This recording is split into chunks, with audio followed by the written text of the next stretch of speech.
Good day everybody and welcome. Thank you for watching. Today we're going to be discussing Reginald Dodd's Go Bag. Welcome Reg. Thank you. Nice having you here again. Reg, we've obviously been a lot of talk about Go Bags, what should be in, what shouldn't be in, and from what I understand, what you've told me, there's a lot of key things that a lot of people are totally oblivious of, that they totally leaving out. They're packing the wrong kinds of stuff, things that are going to make it too heavy, too cumbersome, in the event that they need to leave the cars and head out on foot. So I'm glad you're here with us to sort of give us some pointers and ideas on the right way to go about this. What would you say is the most important thing to have in your go bag? Look, the most important thing when going on foot is to be physically prepared. First thing first, make sure you're in the right gear. You can't take your grab bag and be in a pair of blockies. First things first, you've got to make sure that you're physically ready to do the trip. So you make sure you've got the right hiking boots or running shoes, that type of thing, wool socks, and so on. The grab bag. Now, a lot of people tend to oversee the most important thing about any bag. Is we're in the rainy season, especially moving out to Cape Town, and we're in the cold season. So the most important thing I feel that anybody should have in their grab bag is a common refuge bag. High quality, the thick ones, not the cheap ones you buy. That's the plastic garbage bags. Correct. And have 2, 3, 4 of them in your grab bag. For one reason, number one, it acts as a beautiful raincoat if you don't have one. 3 holes, you've got a raincoat. Secondly, as you all know, to get to Cape Town, you've got to cross probably 2, 3 major rivers, being the Vaal and the Orange. So your grab bag, as much as it's watertight, is not. Black plastic bag, put the bag inside there, tie a knot. Number one, you've got a flotation device. It'll float on top of the water, your kids can grab onto it, whichever the case be. Number two, you're keeping everything dry. So when you're crossing the river, take off all your crucial clothing off that you don't want to get wet.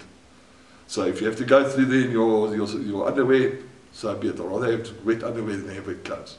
You can put your boots in there, your socks, your dry clothes in the bag, seal it, it'll be dry. It's easier to warm up across the river when just your body's wet and not your clothes. So that's important. Black plastic bag is the cheapest thing you can find and probably the most important of all. Secondly, we're going to get to what must be in your bag. Okay, first thing, you've got to have a good bag, to be honest. First thing you have in your bag is medication. Okay, that is the most crucial. Remember, we're going to be probably crossing vast areas. You may be drinking contaminated water. You can try to prepare the water as best you can, but there's a point that you might end up having contaminated water. So it's important that you have diarrhea medication of some sort, as well as rehydrate, or any of those type of liquids that will replenish your body of the lost electrolytes and lost fluids that you can go through diarrhea. It's very important. Secondly, decent painkillers. Now, you don't want to go and have anything too harsh that's going to make you drowsy, sleepy, or slow down. So make sure you've got very strong ones. Second one, plasters, waterproof preferably, the material type, they're durable, as well as medication you can use to treat the worst enemy of all, which is your feet blisters. You know, you're going to be walking long periods of time. Bruises. Yeah. Cuts, bruises. Make sure you've got stuff to treat that. Your feet is what's going to make your trip happen or stop. Because I promise you, to be walking with blisters on top of blisters on top of blisters is not pleasant. Maybe for the fit people, they might be able to work through the pain, but there's older people, kids, that type of thing. So you've got to try to prevent any infections, that type of thing, because you don't want people to get ill. Secondly, disinfectants, most important. Have a lot of it. Peroxide is probably your best. That kills just about any germ or dirt that gets into a sore. Same thing, make sure you've got types of bandages. That time to try to conceal it from going further. Further than that, personal meds. You might be diabetic, you might be asthmatic. Make sure you've got enough for that. We don't want to lose you on the side of the road because you've forgotten to put in the inhaler. Secondly, antihistamines. Now, people allergic to bees, grass. Heaven knows, the society we live in, we're allergic to everything. So make sure you've got that covered, because this is important. You can die from a common bee sting. You can die from allergy from grass. Second thing, personal hygiene. You know, you need to check yourself all the time. You know, you walk through long grass and that type of thing, you're picking up ticks and fleas and all types of things. So keep yourself clean, keep yourself dry, and check your body all the time. Because a tick bite can make you seriously ill or end up killing you. So that's a very important thing. Secondly, once you've got your medical aid stuff or your medical stuff covered, is food. What do you need in a grab bag? A lot of people are taking bully beef and tins of this and tins of that. And no, you go to any chemist or health shop and pick up dried fruits, or dried foods at least, stuff that you add water to in some meal. Give us a couple of examples on that. Stuff like oats are easy, soya mince, smash, anything that you can add water to will make a meal. But you've got to take into consideration 2 million noodles is not a meal. It has zero nutrition in it. You can eat 50 bags and still die of starvation. So you've got to be careful what you take. Your dried fruits are very important. Secondly, in terms of salt pills, glucose, condensed milk, your best friend. Peanut butter, believe it or not, peanut butter. If you're sugar diabetic, you know what peanut butter means to you. It can save your life. Okay, take a tube of that, or buy a tin of that, and it'll help you. So if you have your sugar spiking up and down, that will help you. Glucose again, protein bars. Anything that's going to give you energy, but don't take energy enhancing stuff. Like your Red Bulls, your Baraka sachets, that type of thing. Because yes, it gives you energy for now, but there's always a high and there's a low. And you're most vulnerable at the low.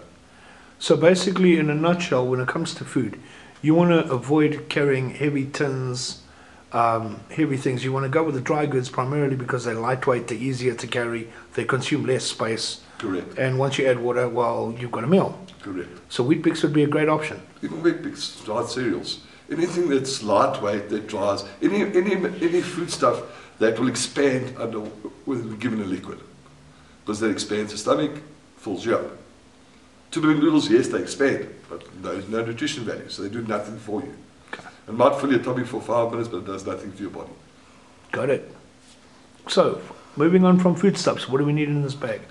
Next thing, water is the most important.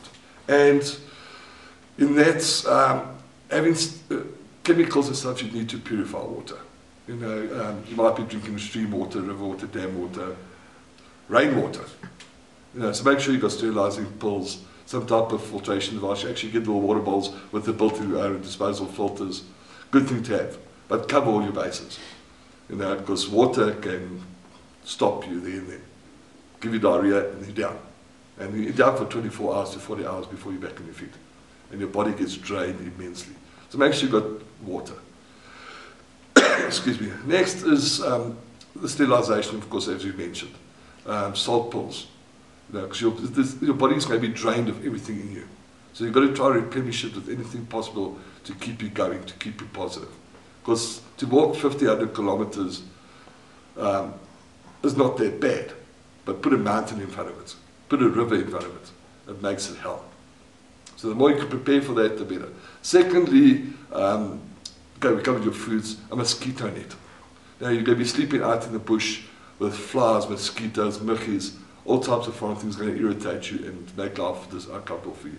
And you have to use your antihistamines and stuff that you don't want to use, that you're going to be forced to use. So prevention again. You know, and a mosquito net is probably the best thing to have. Next to a space blanket, that's also very important. If you don't, especially if you get wet to that type of thing, because it gives you instant heat straight away. Secondly is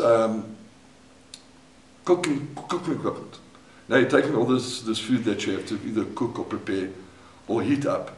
So you can go to your normal camping stores, that type of thing. You actually get a water bottle with a steel surround on it you could use for cooking. It's basically a pot and pan type thing. That's also crucial, because you're going to have to boil water, number one. You have to cook your fruits, number one. And also just a small bag of detergent to keep the stuff clean.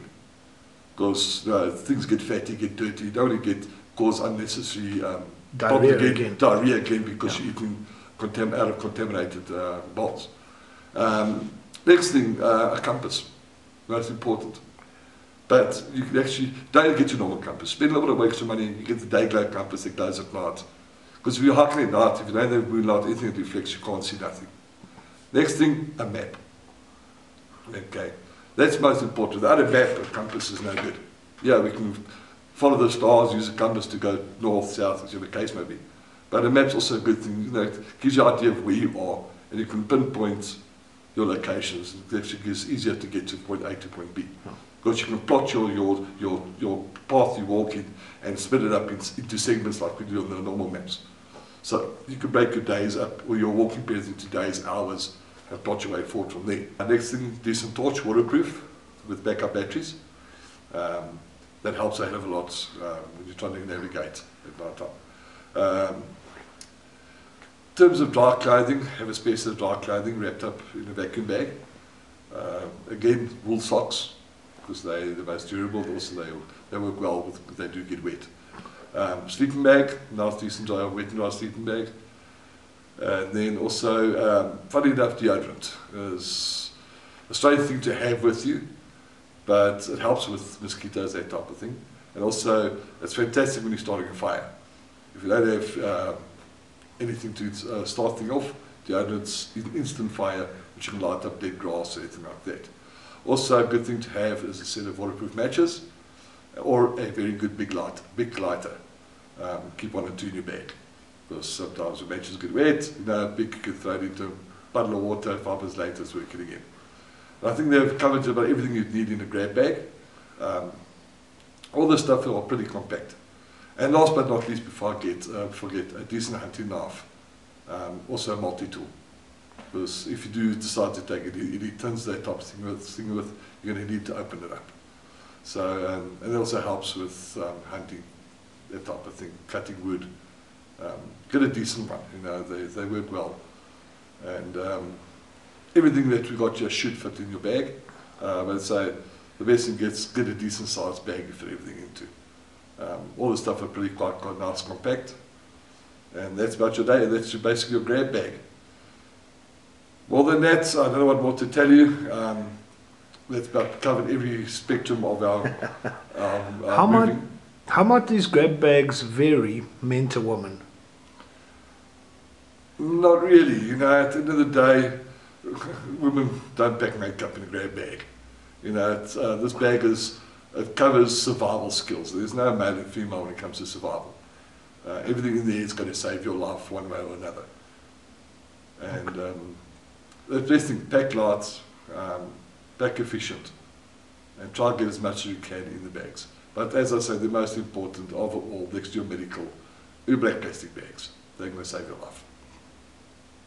Well, Reg, thank you very much for your time and invaluable input. We always appreciate you here. And thank you once again. That's a pleasure.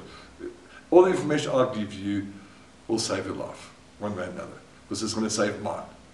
And anything you find additional that I haven't covered, feel free to put in your bag. But pack what's necessary, not what you'd like. Thank you so much, Reg. Thank you.